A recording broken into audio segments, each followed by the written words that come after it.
I've never been introduced by somebody taller than me.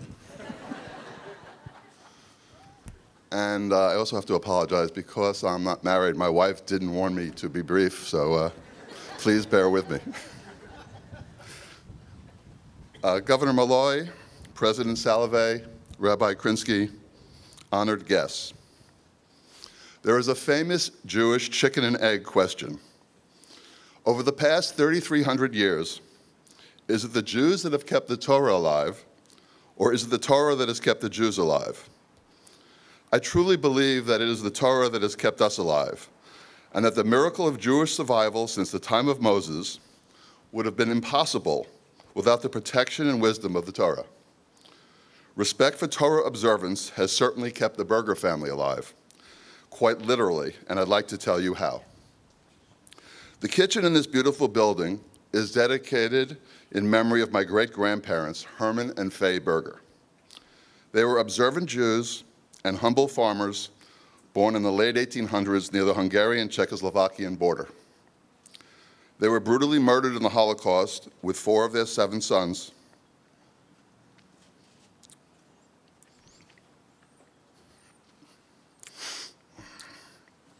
along with all of their wives and children.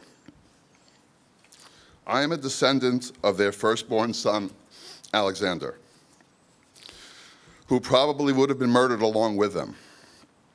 Alexander Berger was born in the year 1900. Throughout his youth, anti-Semitism was sweeping through Europe. He lived with his parents next door to their landlords, a non-Jewish family who continually provoked them while mocking and disrespecting their Sabbath and kosher observance. My great-grandparents made repeated requests pleading with their neighbors to stop, but they remained defiant. So the 22-year-old Alexander ended up in an ugly altercation with the neighbors to defend his parents' religious identity. After the landlord threatened to kill him, he then found out that not only was he going to be arrested, but most likely incarcerated. He quickly fled to a neighboring village where his cousin Sam lived. Sam had a visa to come to America with no immediate plans for using it. My grandfather purchased the visa, and from that day on, Alexander Berger became Samuel Berger. My grandfather immediately sailed to America and entered New York through Ellis Island. He initially apprenticed as a butcher, met my grandmother Caroline, who was also of Hungarian descent, and got married. They eventually moved to the Bronx, opened up a butcher shop, and raised 3 wonderful children. Their firstborn son, Martin, my father, was born in 1930. Martin Berger was the first Berger born in the United States, the first Berger to graduate from college, NYU, and certainly the first Berger to have a Chabad building dedicated in his or her memory.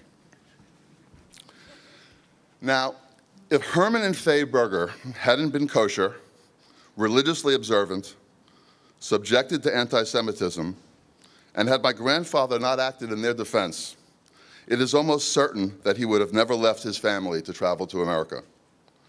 He most likely would have been murdered in the Holocaust along with the rest of his family.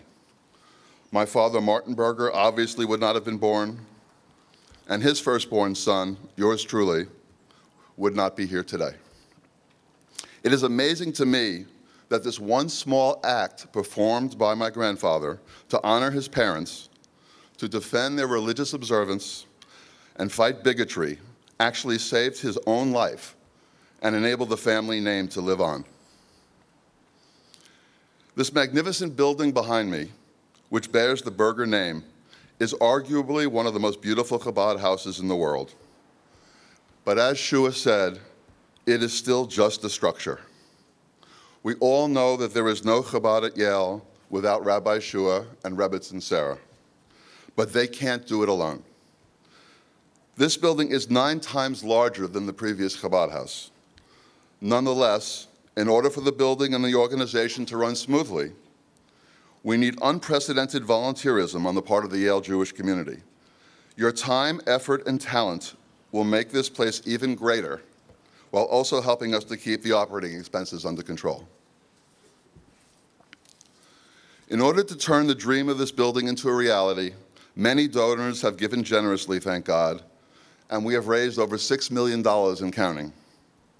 Rest assured that we, the donors, are not going anywhere, but we are now metaphorically passing the torch of leadership to you, the students. We want you to take responsibility for this building and for the inspirational learning and growth that can happen here. Until you're in a position to support this Chabad house financially, we'd like you to contribute your time, intelligence, and creativity. Whether it's recruiting fellow students for programs, preparing meals with Sarah, setting up the dining room for Shabbos dinners, assisting with services in the synagogue, or greeting guests at the door, the sky is the limit, and Shua and Sarah need your hands-on support. And while your help directly benefits the organization, I strongly believe that anything you do for this building will also benefit you in the long run. It has certainly benefited me. Working on this project over the past 3 years, I have contributed substantial money and countless hours, daily phone calls, weekly 6 a.m. conference calls, and many cross-country flights from Los Angeles.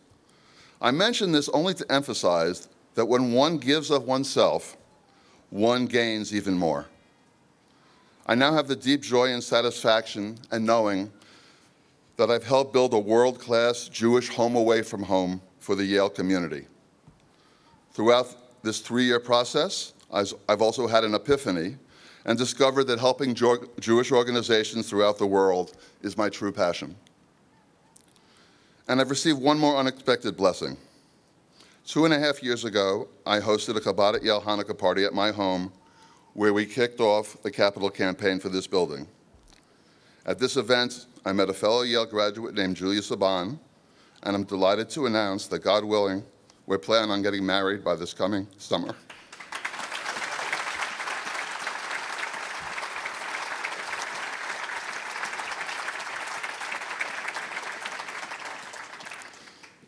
My father always said, no good deed goes unpunished, but in this instance, he wasn't correct. Rabbi Shua continuously encourages us to perform just one mitzvah. Please listen to him. It will probably change your life, as it has changed mine. It may even change the world.